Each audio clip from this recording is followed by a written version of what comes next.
Hey friends, welcome to another episode of the Everything is Marketing podcast live from ESTO 2022. And on this episode, we head to Ciro City. And on this episode of the podcast, as we broadcast live from ESTO 2022, let's go to Battle Creek. Linda, how are you? I am great. I am so happy to be here in Grand Rapids. You know, it's not far from Battle Creek, but it's still... Your commute to ESTO was a little bit quicker. Yeah, right, than many people. But, you know, staying here almost like a tourist, you just get a different perception of the city. And I have to say, I mean, attendees of this event are just in love with Grand Rapids. So we're all really happy to be here. I love that kind of perspective, right? That you were close enough that you could drive back every day, right? But you're going to stay here and just kind of immerse yourself in what's going on. That's pretty awesome. Right. And I don't think I've spent as much time down here by the river. And then to hear about their river revitalization project, I think is just so exciting for this community because I know it's already a really beautiful view, and it's only going to get better. Yeah, right? Because they're kind of making it more functional and the ability to use it more, and that as that kind of continues, that'll be cool to watch happen. Right. So for you, I know that you've been to another ESTO in what we call the before time, right? Yes.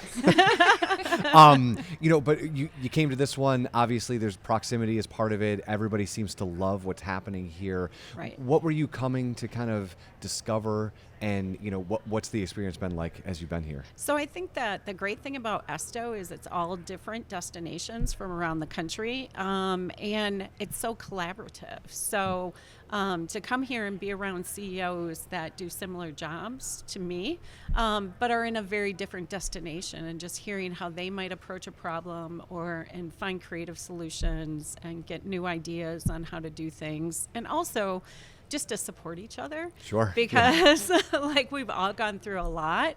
So it's nice to be around peers that really understand the industry. And so what are the things, Linda, top of your mind that you guys are trying to solve for? Like what are some of the things in Battle Creek tourism that you're like, oh, we need to figure out an answer to this sort of thing, Yeah, I think it's more around what are the opportunities. Yeah. So as we think about Battle Creek being kind of center of the stage, we're definitely, we found during the pandemic that we've become a stop along the way in that Pure Michigan tour, which has really been one of our objectives, but we didn't know how to do it. But now that more people are driving through Michigan with remote work, they have more time. And we're finding, they'll stop. They may go to the lakeshore, but then they come to Battle Creek on Sunday night and stay a night or two. So I think, just connecting with other CVBs and really being a stop along the way in that Pure Michigan tour is really what we're working on. And so you come out of this week, you head back to the office tomorrow. What sort of energy are you bringing into the office, and what sort of things have you taken here that you want to go, okay, let's implement this immediately, right?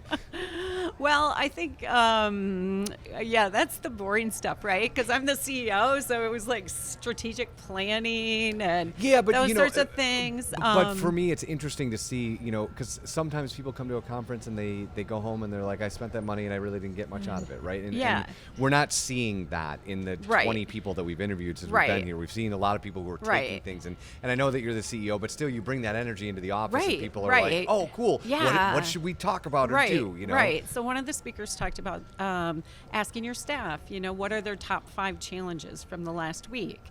And I think that is something I'll implement when I go back, because I think that being in this industry, we kind of focus on maybe on the positive, so we always spin everything that way, but asking that question in a little bit different way, I think, it will help my staff bring up, what are the challenges they see, and then what are those solutions that maybe they've already thought of that we just haven't yet implemented. So as a CEO, the last 3 years, you said a minute ago, we've all been through some stuff, and most CEOs have had to kind of go from wartime CEO when you're in COVID, trying to figure out what we're going to do, to like peacetime CEO and trying to figure out, okay, what did I learn during the struggle that I should keep as a leader, and what did I use because I had to that I should never ever do again, you know? And so, you know, as a CEO, what has this year been like for you, and what's the staff like, and kind of what's the energy like in Battle Creek? So we were very fortunate to have created kind of a reserve. So one of our strategic plans was to have a reserve, so we wouldn't, if something happened, you know, we wouldn't have to lay off staff. So we were fortunate in keeping staff. So you had that prior to this? Yes. Wow. So we didn't. That's like, so what would I need to pause for a second, like, because that foresight is fascinating. So you know, how did, obviously you didn't know that there was a pandemic, but like, what were those conversations to go, we need this thing that we might never use? So creating a reserve, like a reserve policy that says we need 6 to 9 months of operating reserves. So if our income was ever cut off, it's there. I mean, you know, it's part of strategic planning, and that's what we did. You say it's the boring stuff. Like, that's a profound insight, though. You know what I mean? Because, like, you know, you're not finding a lot of DMOs that are sitting in this chair and going, like, oh, we didn't have to lay off anybody, and we had a great, you know, we had a great time going through this challenge together as a team, right? It's like, and so we had to fire everybody, and my cat was running. So, like, that's what we're here, you know? No, we did not do that. We kept everyone. And I think I was telling someone we already had kind of a work up from home policy because we're in Michigan. Remember the polar vortex we went through, and everyone worked from home for a week? So coming out of that, we created kind of, you know, work from home plans and things like that. So I just want to celebrate you for a second, because you're saying all of these things as if they're like sort of no duh statements. And I can tell you that there are many companies in the state of Michigan, both during COVID and certainly after, that do not agree with that. We've already had a stay at home, like that. What you were doing and your ability to look to kind of have that future cast. I want to sit here for just a second, because I want to kind of know, as a CEO, you know, what sort of things are you seeing going forward, right? Because I mean, those are two big things you were already doing, so you were ready for a thing that you didn't know was coming. And so, as I'm talking to Linda in the middle of 2022, as we're heading into the fall, what are you thinking about for the rest of this year and maybe into 2024 and beyond? Like, what are the things on your mind? That's a good question. Well, because also, because now you blew my bubble a little bit, because things that I maybe think are sort of everyday maybe aren't. But I think that's a thing about strategic planners who are very good at what they do, is they probably take for granted their general savageness at that space, right? And I'm telling you, there are organizations in this state and beyond that had no idea what you're talking about. Right? They did not have a reserve. They were not going to let people stay at home and wanted them to come back into the office as soon as humanly possible. And that's why, in my mind, and you as a CEO know this, like, that's why we're having the Great Resignation, because we're not caring for our teams the way that we should, and you clearly are. And I'm just wondering, and maybe there isn't anything that is top of your mind to kind of plan for in the future. Absolutely, there is. I mean, I think DMOs need to be even more.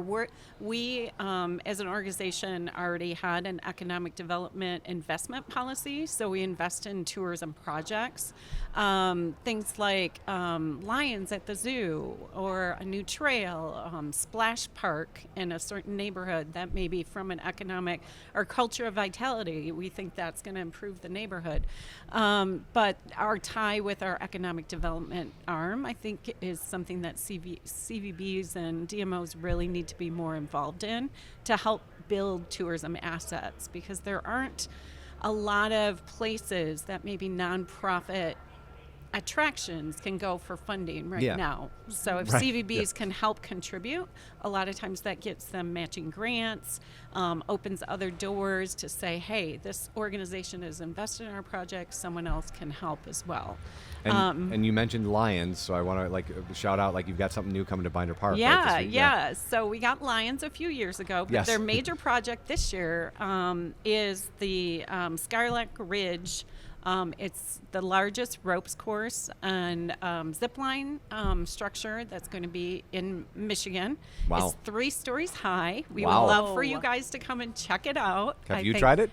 It's not open yet. I will, though. In September, it's going to open. Yeah. So I have a fear of heights, but I'm okay with zip lining. So I think I'm going to be okay on this. We'll see. So, but it's sure. I wish you well. It's sure going to be fun. It's actually being built by a company out of Allegan, Michigan, and so it's a Michigan-based company that's involved, and they're actually the largest builder of these sorts of structures in the world. They've built them on all different continents, all over the U.S., and it's kind of a little-known gem right there in Allegan, Michigan. Absolutely. So, yeah. Yeah. So what other things are happening in Battle Creek? I know you said that there's something coming up this weekend as well, right? Yeah. So we have Color the Creek going on. Over the last 5 years, every summer Battle Creek has a mural. It isn't really a contest. It's more like a celebration or a festival where they bring in artists from all over the country to make murals on sides of buildings. So these are big permanent murals. We have one that's Sojourner Truth. For instance, we have a lot of other really great murals.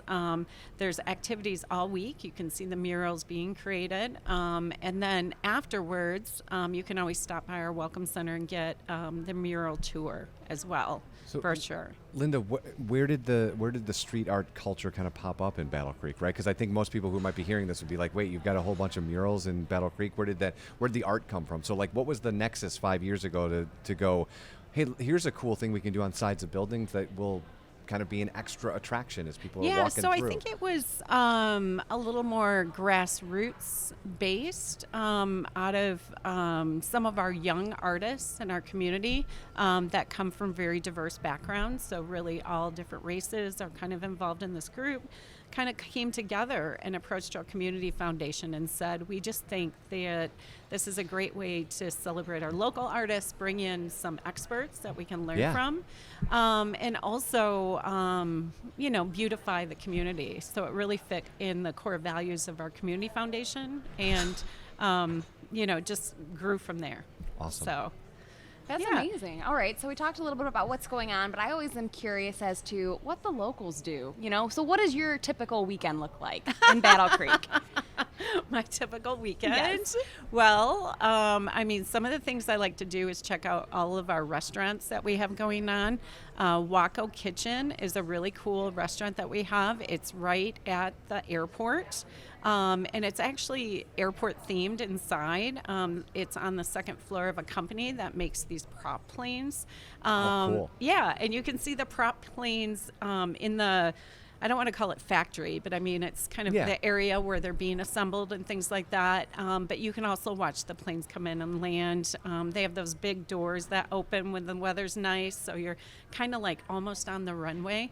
And it's great food. So that's a really good thing to see. I'm a big foodie. So I'm going to tell you about one more. Please Umami. Do. Yeah, all food. We're all ears. Yes. Umami Ramen is a... it's kind of an eclectic Asian style. So obviously they have ramen, they have udon, they have Pan-American food, Korean burritos. There's a special entree every day, and it's really a local favorite. And then Torti Taco just opened downtown as well, which is really it's an upscale taco place that also actually has an oyster bar. So actually have some very interesting food inside there too. Golf is really big in our area. We have some great golf courses like the Medalist. And then we also have Stoughton Bray right there at Gull Lake, at the Gull Lake courses. And that was actually the #1 course in the U.S. in 2021. So if you come down and you want to golf, that's definitely something to check out. All right. So if people want to learn more, Linda, where do they go? They can go to our website, which is just battlecreekvisitors.org. And if you're in Battle Creek, stop in our Welcome Center. It's right downtown with the serial characters on the walls. It's easy to find. We're right downtown. Awesome. Thank you so much for the time. All right. Thank you.